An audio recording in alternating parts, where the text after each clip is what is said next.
She was beaming, the ring still sparkling on her finger, her yes to his proposal echoing in the air. Then, in a heartbeat, her fiancé pulled the trigger. The bullets ripped through her, turning a moment of love into a scene of horror.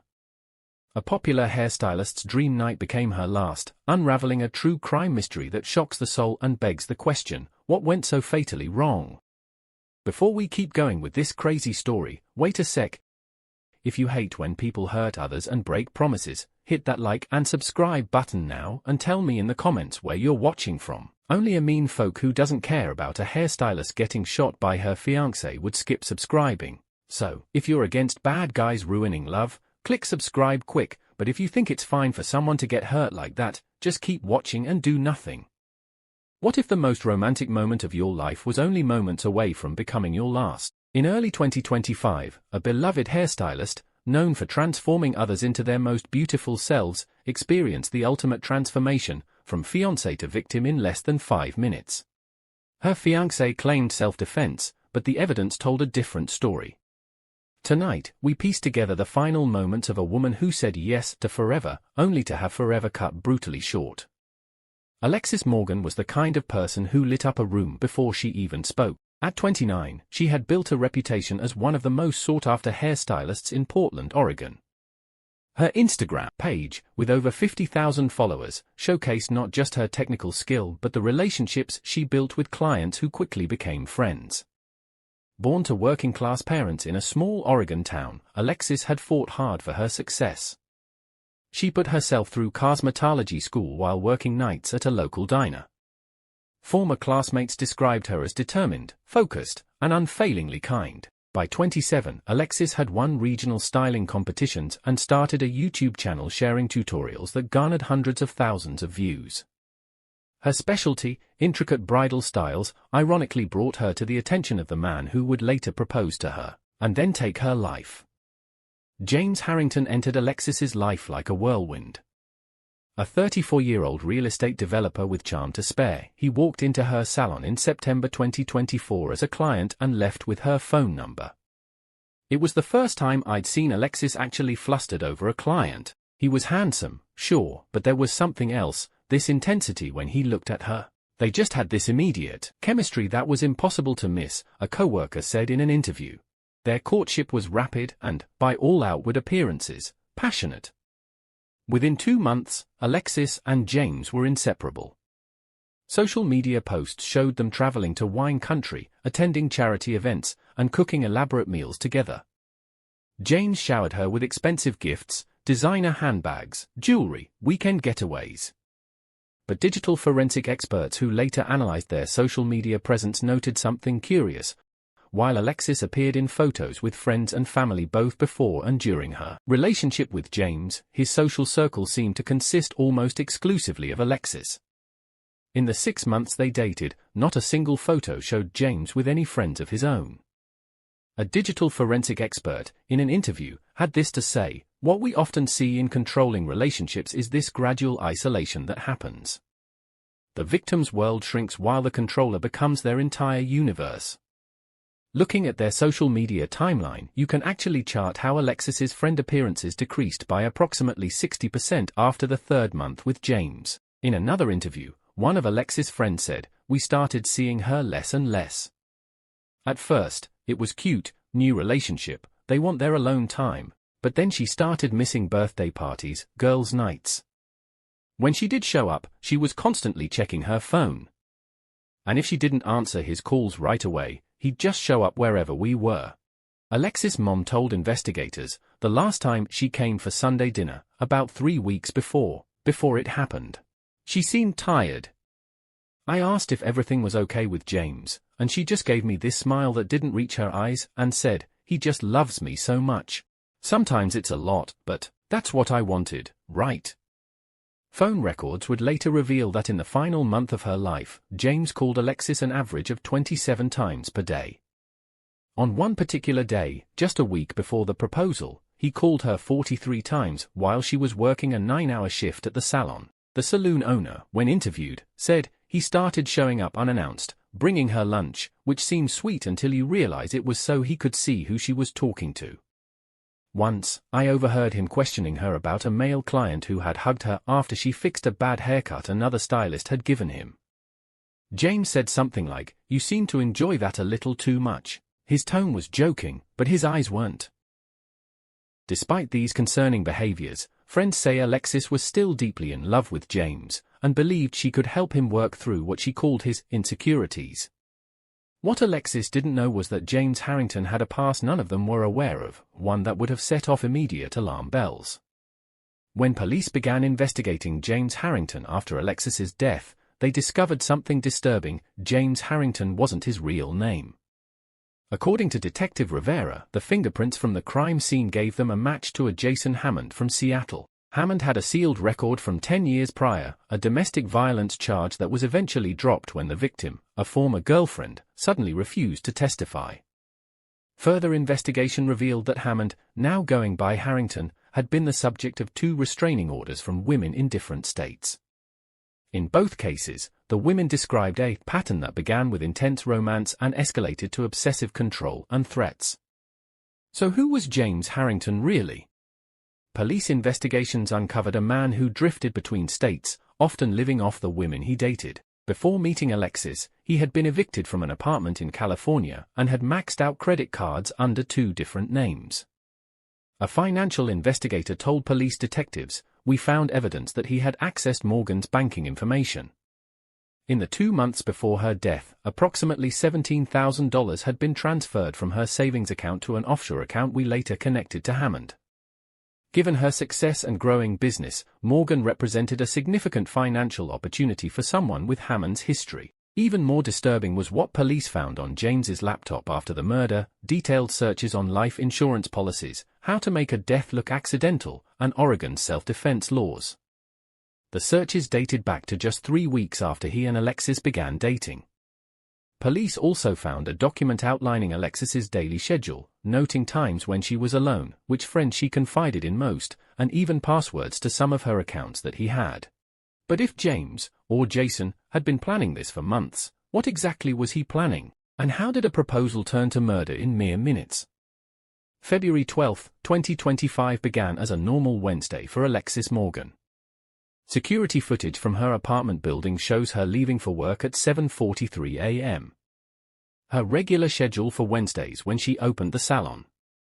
Salon security cameras show Alexis arriving at 8:15 a.m., preparing her station, and working through a full day of clients. Co-workers described her as distracted but happy that day. She kept checking her phone between clients, smiling to herself. Around lunch, she showed a co-worker a text from James about picking out an outfit for dinner. She was like, "Do you think he's finally going to propose?" They all kind of squealed about it. Only if they had known. What her co-workers didn't know was that James had already purchased a ring 3 weeks earlier, a 1.5-carat diamond in a vintage setting that cost $11,400, paid for with a credit card later found to be in the name of another alias. While Alexis worked, James was busy preparing. Security footage from a liquor store shows him purchasing an expensive bottle of champagne at 2:13 p.m. At 3:27 p.m., he picked up roses from a florist. Phone records indicate he then made a series of calls to a burner phone that police were never able to trace. At 5:30 p.m., Alexis finished with her last client.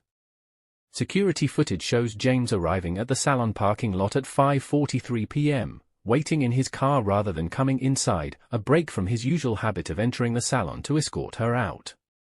Alexis left the salon at 5:52 p.m. This would be the last time her co-workers would see her alive. From here, investigators had to piece together the evening from cell phone data, restaurant security footage, and later, James's own testimony. The couple arrived at Costello's, an upscale Italian restaurant, at 6:17 p.m. They were seated in a private corner booth, a special request James had made when reserving. Restaurant security footage, though distant, shows the couple eating, drinking wine, and engaged in what appears to be pleasant conversation. At approximately 7:40 p.m., James can be seen reaching into his pocket and producing a small box. The footage shows Alexis covering her mouth in surprise, nodding enthusiastically, and reaching across the table to kiss him. The server who attended their table that night noticed nothing unusual. After she said yes, he ordered champagne. They were toasting, she was admiring the ring. I congratulated them, and they thanked me. They left around 8:30, and she was practically glowing. I remember thinking they looked so in love. Cell phone tower data places them arriving at Alexis's apartment at 8:47 p.m. According to James's initial statement to police, the couple continued celebrating their engagement at Alexis's apartment. He claimed they opened another bottle of champagne and were discussing wedding plans when Alexis allegedly received a text that upset her. James' police statement reads, "She got really quiet after checking her phone. When I asked what was wrong, she got defensive and said it was nothing.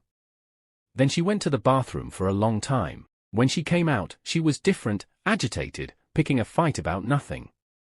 But police would later find no concerning texts on Alexis's phone from that time frame. The last message she sent was to her sister at 8:52 p.m., a photo of her engagement ring with the caption he asked, "I'm engaged."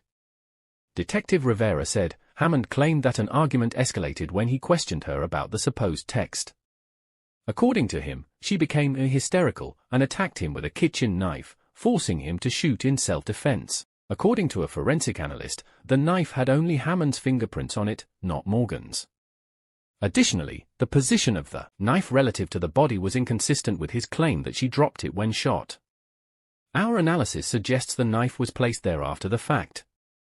The medical examiner's report was even more damning. According to him, Morgan was shot 4 times. The first bullet entered her chest at an angle consistent with her being seated on the couch. The subsequent 3 shots were fired downward into her body after she had fallen. The pattern is inconsistent with active self-defense and more consistent with an execution. Neighbors reported hearing what sounded like an argument, followed by 4 distinct gunshots around 9:10 p.m. One neighbor called 911 at 9:12 p.m. Police arrived at 9:17 p.m. to find James calmly sitting in a chair across from Alexis's body. A first responding officer spoke in an interview saying, "Most people who have just shot someone in self-defense are distraught, panicky. Hammond was eerily calm. When I entered," he stated, "she came at me with a knife. I had no choice. It felt rehearsed. And the scene, it was too clean for the struggle," he described. Perhaps most disturbing was what police found in James's overnight bag: $9,000 in cash, Alexis's passport, and paperwork for a life insurance policy naming him as the beneficiary. As investigators dug deeper into the case, James Hammond's story began to crumble.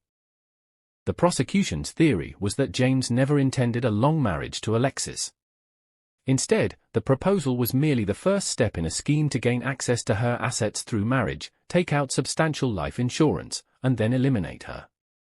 Financial investigators found documents on his laptop outlining Alexis's financial worth, her salon income, YouTube revenue, savings, and potential earnings from the business she planned to open. There was even a spreadsheet calculating how much he could potentially collect if she died after they were married. The trial began in September 2025, 7 months after Alexis's murder. James pleaded not guilty, maintaining his self-defense claim despite the mounting evidence against him. His defense attorney said in an interview, "My client maintains that Ms. Morgan became agitated after the proposal, revealing a side of her he hadn't seen before. He legally owned the firearm and used it only when he believed his life was in danger." But the jury wasn't convinced. Former girlfriends of Hammond testified about his controlling behavior and threats. Financial experts outlined his pattern of living off women before disappearing. Digital evidence revealed his methodical planning. After just 6 hours of deliberation, the jury returned with their verdict. In December 2025, Hammond was sentenced to life in prison without the possibility of parole. But for Alexis's family and friends, the conviction brought little comfort. In an interview, a domestic violence expert had this to say: "This case highlights how quickly controlling behavior can escalate to violence. The warning signs were there: the constant calls, tracking her whereabouts, isolating her from friends. These are red flags we need to recognize." Experts say that one of the most dangerous times for someone in a controlling relationship is when they attempt to leave, which is why recognizing the signs early is crucial. What made this case particularly insidious was how Hammond disguised control as devotion. He didn't just isolate Alexis, he made her believe his obsessive behavior was a form of love. That's why education about healthy relationship boundaries is so vital. Alexis Morgan's story ended tragically on what should have been one of the happiest nights of her life. A talented artist who brought beauty to others now serves as a somber reminder that sometimes the greatest dangers wear the most charming smiles. If you recognize controlling behaviors in your relationship or that of someone you care about, reach out for help. Resources are available 24/7. This has been The Proposal, a love story turned deadly. If this story affected you, please share it with someone who might need to hear it. Subscribe to our channel for more in-depth explorations of cases that can teach us all to recognize danger before it's too late. Remember, the most important yes you can say is to your own safety and well-being.